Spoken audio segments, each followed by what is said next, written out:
अंड्याची रेसिपी तर तुम्ही हमेशाच बनवली असेल। अंड्याचे भरपूर रेसिपीज असतात, egg rice, egg curry, omelette, अंडा भुर्जी, भरपूर रेसिपीज आहेत। पण आज तुमच्याबरोबर मी शेअर करणार आहे अंड्याची एक अशी रेसिपी जी खूप स्वादिष्ट लागते आणि फटाफट बनवून तयार होते। तर आज मी बनवत आहे अंडा तवा मसाला। अलग रेसिपी आहे, थोडीशी डिफरंट आहे। चला तर बनवूया। ही रेसिपी तुम्ही अहोंच्या टिफिनमध्ये सुद्धा देऊ शकतात, खूप स्वादिष्ट लागते। नाहीतर ब्रेकफास्टमध्ये सुद्धा तुम्ही खाऊ शकतात। तर म्हटलं चला आज बनवूया अंडा तवा फ्राय मसाला। तर इथे मी घेतलेले आहेत 5 बॉईल अंडी। आता अंड्याचं शेल कसं काढायचं ते मी तुम्हाला मागच्या व्हिडिओमध्ये सांगितलं होतं। अंडी बॉईल करायची, थंड पाण्यात ठेवायची 15-20 मिनिटं आणि नंतर त्याचं वरचं शेल काढायचं, कवर काढायचं, म्हणजे अंडी फुटत नाही कवर काढताना। ठीक आहे। तर हे बघा, मी आता ही आतमधून कट करून घेणार आहे 2 भागामध्ये। अंडी व्यवस्थित बॉईल झालेली असली ना तर ते व्यवस्थित कट होतात। हे बघा, तर आता मी सर्व अंडी अशीच कट करून घेतलेली आहेत। ते आता आपल्याला फ्राय करून घ्यायचे आहेत। आता तवा मसाला आहे, अंडा तवा मसाला, म्हणून आपल्याला लागणार आहे तवा। तर इथे मी घेतलेला आहे लोखंडी तवा। आपल्याकडे मोस्टली छोटेच तवे असतात, बाहेर जे बनवतात त्यांच्याकडे कसा मोठा तवा असतो। ॲक्च्युली ही रेसिपी मी जरा बाहेरच पाहिली होती, म्हटलं चला हीच रेसिपी एखाद दिवशी ट्राय करेन। तर मी ट्राय केली ही रेसिपी। तर मी काय केलेलं आहे, थोडंसं तेल घेतलेलं आहे। जास्त तेल गरम करायचं नाही आहे, त्यामध्ये थोडासा मसाला, जो भाजीचा मसाला असतो तो, आणि थोडीशी हळद त्यामध्ये ॲड केलेली आहे। थोडंसं फ्राय करून घ्यायचं। तुम्हाला जर वाटलं की तेल जास्त गरम झालेलं असेल तर मसाला टाकायच्या अगोदर गॅस बंद करायचा। ठीक आहे। आता एकदम गॅस बारीक ठेवायचा आणि हे बघा, अंडी अशी ह्या प्रकारे अगोदर फ्राय करायची, म्हणजे ह्या प्रकारे ठेवायची अगोदर तेलामध्ये, म्हणजे ती फुटत नाही। ठीक आहे। वरून थोडंसं मीठ ॲड करायचं आणि 5 मिनटं फ्राय करून घ्यायची।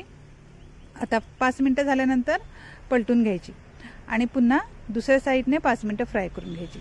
हे बघा, व्यवस्थित फ्राय होतात, काहीच झंझट होत नाही। आता 5 मिनटं अजून फ्राय करून घ्यायची। ठीक आहे।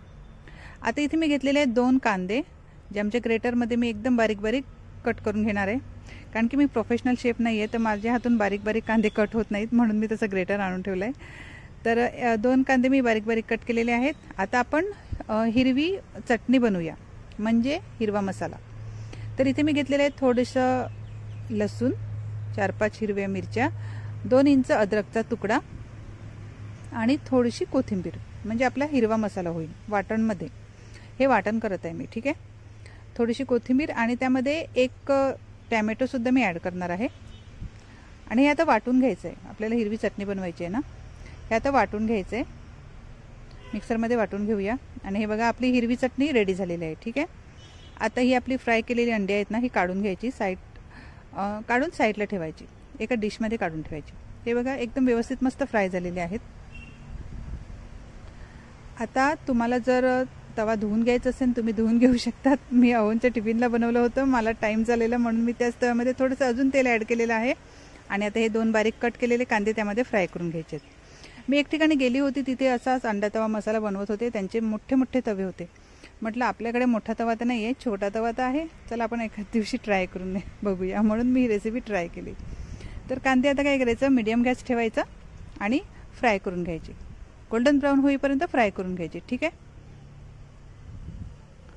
हे बघा, आता फ्राय झाल्यानंतर त्यामध्ये आपली ही हिरवी चटणी आहे ना, बनवून ठेवली होती, ती ॲड करायची आहे। गॅस मिडियमच ठेवायचा आहे। ठीक आहे। आणि ती सुद्धा आता फ्राय करून घ्यायची। हिरवी चटणीसुद्धा आपण फ्राय करून घेऊया। 5 मिनटापर्यंत फ्राय करून घ्यायचं आहे। साईडने तेल सुटे इतकं फ्राय करून घ्यायचं आहे। ठीक आहे। गॅस मिडियम गॅसच ठेवायचा आहे। हे बघा, साईडने तेल सुटलेलं आहे छान असं। आता त्यामध्ये ॲड करायचं आहे मसाले। तर आता आपला हा भाजीचा मसाला, अर्धा चमचा मी भाजीचा मसाला ॲड केलेला आहे। थोडीशी हळद, जी आपण नॉर्मल भाजीमध्ये टाकतात ती तितकीच, म्हणजे छोटा 1 चमचा, आणि चवीनुसार मीठ। इथे अंड्याचा सुद्धा एक मसाला येतो, तो सुद्धा तुम्ही ॲड केला तरी चालेल, त्याने सुद्धा खूप स्वादिष्ट भाजी होईल, पण मी ॲड केलेला नाही आहे। ठीक आहे। आता 30 ते 40 सेकंदापर्यंत मसाले फ्राय करून घ्यायचे आहेत। आता हिरवी चटणीमध्ये थोडंसं मी पाणी ॲड केलेलं आहे, तो सुद्धा त्यामध्ये ॲड करायचं आहे। तुम्ही गरम पाणी इथे ॲड केलं तरी चालेल। ठीक आहे। आता 2 मिनटापर्यंत शिजू द्यायचं आहे, पाणी पूर्ण आटू द्यायचं आहे। 2 मिनटापर्यंत त्यावरती झाकण नाही ठेवलं तरी चालेल, मीडियम गॅस ठेवायचा आहे. ठीक आहे. आता लास्टमध्ये गरम मसाला ॲड करायचा आहे त्यामध्ये आणि अर्धा मिनटं पुन्हा शिजू द्यायचे आहे. मिक्स करायचं आहे, अर्धा मिनटं पुन्हा शिजू द्यायचं आहे. हे बघा एकदम परफेक्ट झालेलं आहे. आता लास्टमध्ये कोथिंबीर ॲड करायची आहे आणि फ्राय केलेली ही आपली अंडी आहेत ना, तीसुद्धा तीसुद्धा ॲड करायची आहे. ठीक आहे. थोडंसं चाकून बघायचं, जर वाटलंच मीठ कमी जास्त तर मीठ ॲड करायचं आणि फ्राय केलेली अंडी त्यामध्ये ॲड करायची आहेत. तुम्ही रेसिपी कढईमध्ये सुद्धा बनवू शकतात, पण अंडा तवा मसाला म्हणून मी तव्यामध्येच केलं. बाहेरसुद्धा मी पाहिले होते मोठे मोठे तवे होते, म्हणून मी सुद्धा तव्यामध्येच तव्यामध्येच मी बनवलं. तर तुम्ही नक्की ट्राय करा. आपण भेटूया नेक्स्ट रेसिपी.